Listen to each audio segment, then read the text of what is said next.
ৰূপইহাট সমষ্টিৰ পৰা আপোনালোকে চাই আছে লাইভ সম্প্ৰচাৰ আমি আপোনালোকক জনাই আছো যে আজি দলে ভলে লোকসকল ৰাইজৰ দললৈ দাপলি মিলিছে ৰাইজৰ দলত যোগদান কৰিছে টাইম 20 কেমেৰাত নগাঁও জিলাৰ কান্দুলিমাৰীৰ পৰিৱেশ আপোনালোকে চাই আছে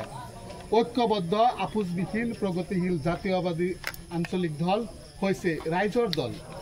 আৰু ৰাইজৰ দলৰ নগাঁও জিলা সমিতিৰ সন্মানীয় সভাপতি তথা দিং সমষ্টিৰ যুৱ নেতা মেহবুব মুক্তাৰৰ নেতৃত্বত আজি ৰূপইহাট সমষ্টিৰ কান্দুলিমাৰীত হাজাৰ হাজাৰজন ৰাইজৰ দলত যোগদান কৰিছে আৰু যোগদান কৰিছে যুৱ নেতা তথা এগৰাকী ৰাইজৰ কণ্ঠ ৰাইখানুদ্দিনেও আজি ৰাইজৰ দলত যোগদান কৰিছে আমি পুনে পুনে কিছু বিমত ল'বলৈ প্ৰয়াস কৰি মোৰ সৈতে মেহবুব মুক্তাৰ ডাঙৰীয়া আছে দাদা আসসালামু আলাইকুম নমস্কাৰ আপোনাৰ নেতৃত্বত আজি সহজন ৰাইজৰ দলত যোগদান কৰিছে কেনে অনুভৱ দাদা আপোনাৰ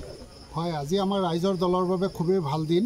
আজি প্ৰথমবাৰ আমি নগাঁও জিলাৰ ৰূপইহাট সমষ্টিত আমি এটা সাংগঠনিক সভা অনুষ্ঠিত কৰি ইয়াত হাজাৰ হাজাৰ লোক আজি ৰাইজৰ দলত যোগদান কৰিছে এয়া আমাৰ দলৰ বাবে এক শুভ লক্ষণ আৰু আপোনালোকে জানে যে ৰাইজৰ দলৰ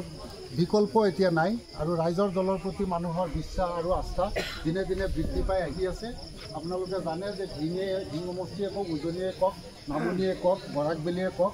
সকলো ঠাইতে ৰাইজৰ দলৰ যি সন্মানীয় সভাপতি শিৱসাগৰ সমষ্টিৰ সন্মানীয় বিধায়ক অখিল গগৈ ডাঙৰীয়াৰ প্ৰতি ৰাইজৰ বিশ্বাস আৰু আস্থা দিনক দিনে বৃদ্ধি পাই আহিছে এয়া আমাৰ ৰাইজৰ দলৰ বাবে এক শুভ লক্ষণ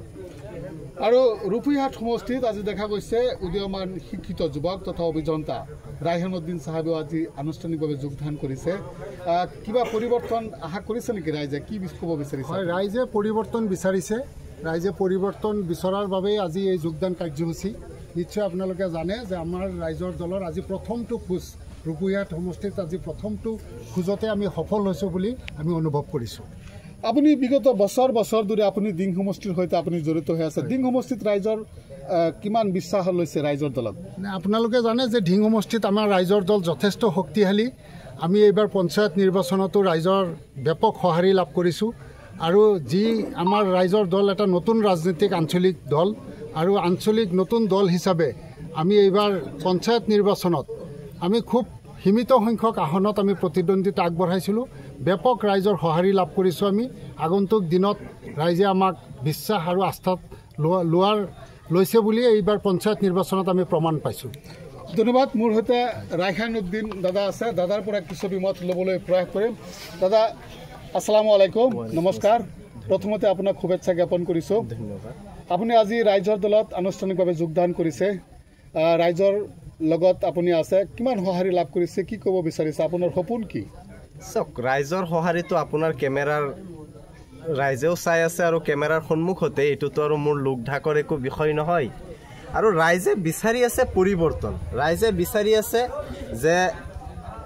ৰূপইহাট যিটো নতুনকৈ গঠন হৈছে ৰূপইহাটৰ স্থানীয় এজন মানুহ বিধায়ক হওক আৰু ৰাইজে মোক হেঁচা দিছে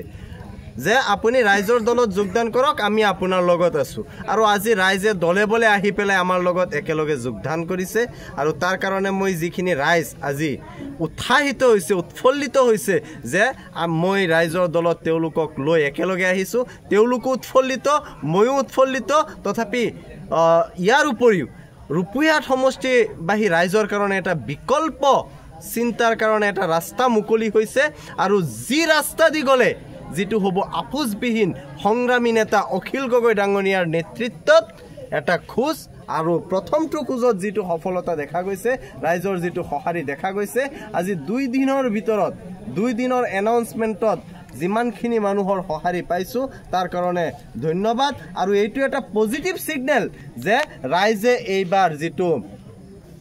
চালানী নেতা বা বেলেগ সমষ্টিৰ পৰা আহি ৰূপইহাটত প্ৰতিনিধিত্ব কৰা নেতা ৰাইজে এইবাৰ বিচৰা নাই এটা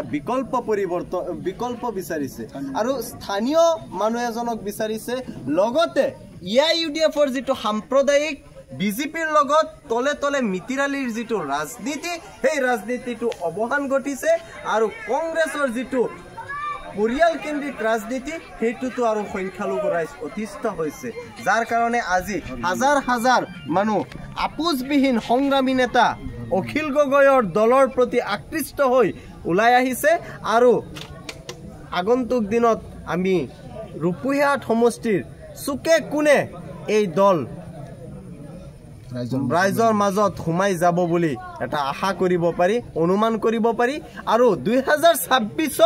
বিপুল ভোটত যাতে ৰাইজৰ দলৰ প্ৰতিদ্বন্দ্বী হিচাপে আগবাঢ়ি যাব পাৰো তাৰ কাৰণে মই ৰাইজৰ পৰা মৰম স্নেহ আৰু সহানুভূতি সহায় সহযোগিতা কামনা কৰিছো যাতে এই দলটো আগুৱাই নি তেওঁলোকৰ যিটো অধিকাৰ আছে অধিকাৰৰ কাৰণে যুঁজ দিয়াৰ এজন সৈনিক নিৰ্বাচন কৰিব পাৰে যদিহে ৰাইজে আপোনাক আঁকোৱালি লয় আপুনি ৰূপহীহাট সমষ্টিবাসীৰ বাবে প্ৰথমে কি কাম কৰিব বহু সমস্যা আছে ৰূপহীহাট সমষ্টিত প্ৰথমে কোনটো কৰিম সেইটো নহয়